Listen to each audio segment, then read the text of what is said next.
You want to keep sane building in Minecraft? Well, here are top 10 Minecraft building tips to keep you sane. Number 1, start small. This is my house. My currently unfinished house on Adults Craft. It's not small, is it? This is more like it. This is a much smaller, more achievable house to build. It's still on the somewhat larger side. I would actually say that you can go smaller with the starter house. Just make it easy for yourself so you have a shelter and you can expand and build bigger later. Number 2, don't sweat the details. Start with something fairly simple. So here I started with just mainly brick and granite. Yeah, that's granite. And I just built this shape. It was not much of a build at the time, but I added this roof. I added these details here. Now these details do make it stand out a bit more. The inside is actually partially finished. This part isn't. But as we go in here, I added details, especially up here. We got smelters, which is exactly what this is. You're basically making things like cobblestone here or stone. So decorate when you're done. Build the base building first. Number 3, know your limits.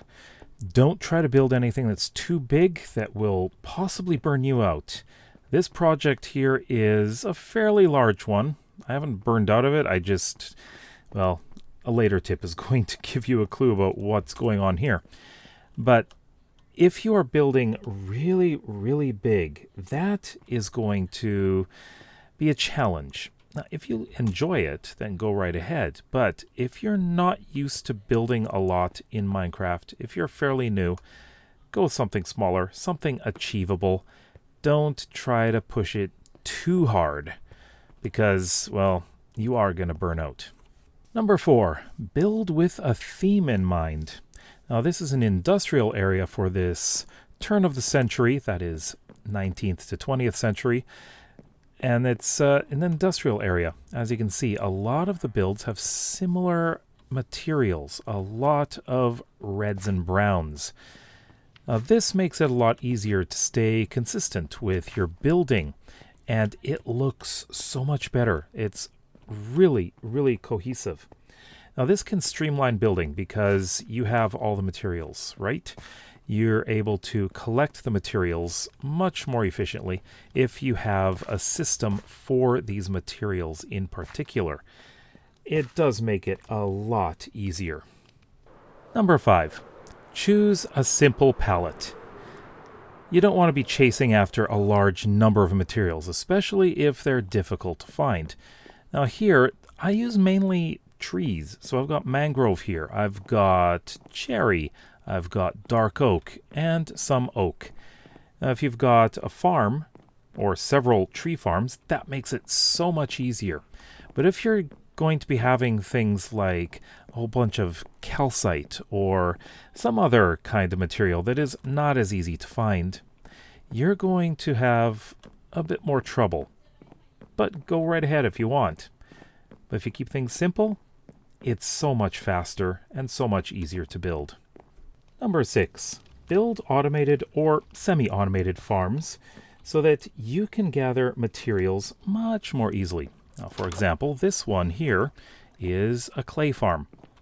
Now, this is not fully automated, but you do need to place the blocks down yourself, but it creates a large amount of materials. Right next door, right over here, you can maybe see in there, yeah, we've got a moss farm. We've also got a mud farm and more. It makes things so much easier if you've got all these materials that you want to build with. There's our mud. And if you've got all of these materials, if you've got these farms, you're never going to run out.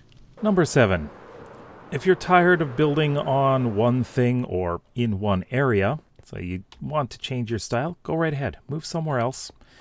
I have been building this, but over here I have another project which is ongoing, and this is a totally different style, as you can see. It gives you a break, and you can always return to your other builds or your other area at a later time when you feel inspired. Number 8. Don't get stressed about making everything perfect. It's not worth it. You know, sometimes imperfections can create personality.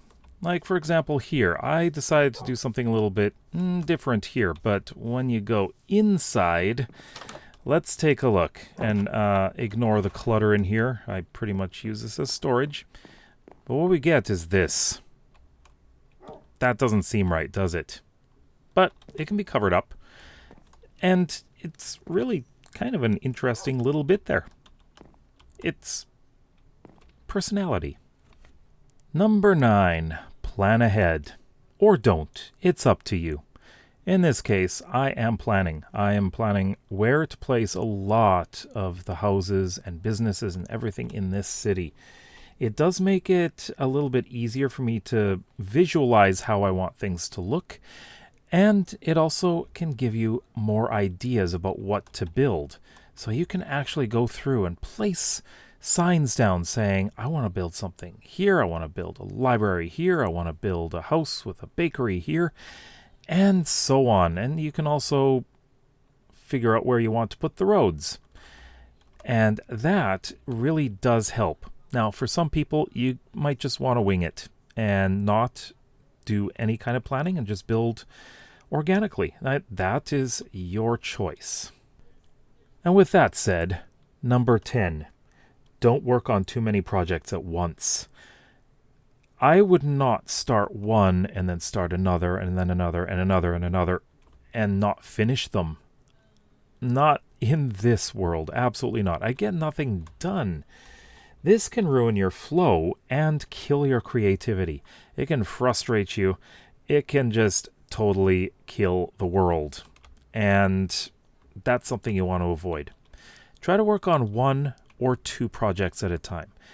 2 is good. As I mentioned before, if you do 2 and you get stumped a bit on one of the projects, you can move to another and you can come back later and finish the other when you feel more inspired or have broken that creative block. What are some other ways that you make building easy for yourself? Let me know in the comments below. If you like videos like this and would like to see some more, then please consider subscribing to this channel as well as my main one. We'll see you next time. Bye-bye.